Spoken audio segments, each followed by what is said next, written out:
created the world. And God created man, and he put man in the garden to keep the garden, and he gave the man a command. And he held that man to perfect, perpetual obedience to that command, and he promised him life if he kept it, and death if he didn't.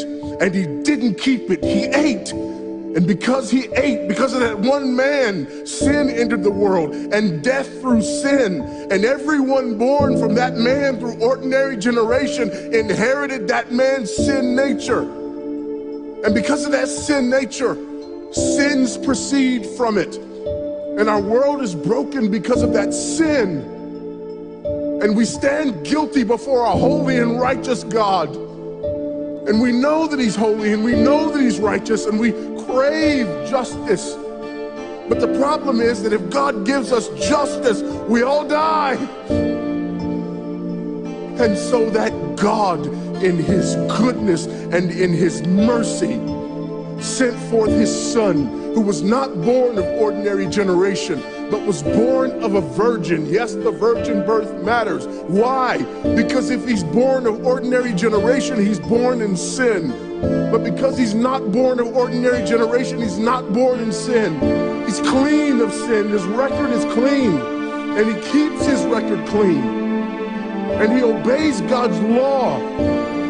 And because he's fully God and fully man, he obeys the law of God on our behalf in his active obedience. And then in his passive obedience, God made him who knew no sin to be sin for us.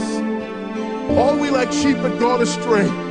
Each of us had turned to his own way, but God laid upon him the iniquity of us all. And Christ died for sin once for all, the just for the unjust. And God imputes our sinfulness to him. And he nails our sinfulness to the tree. And Christ dies and raises again on the third day for our justification.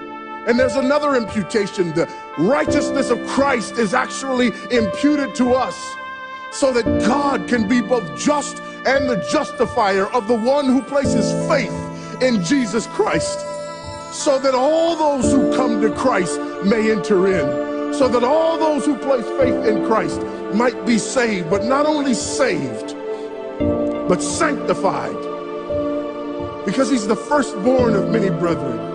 We're justified and we're adopted into the family of God, and we're sanctified, and as his children we begin to bear the family resemblance, and we're further sanctified throughout this life by the very same gospel that saves us, until one day when it's all said and done, we're not just saved from the penalty of sin, we're not just saved from the power of sin, but one day we're glorified and saved from the very presence of sin.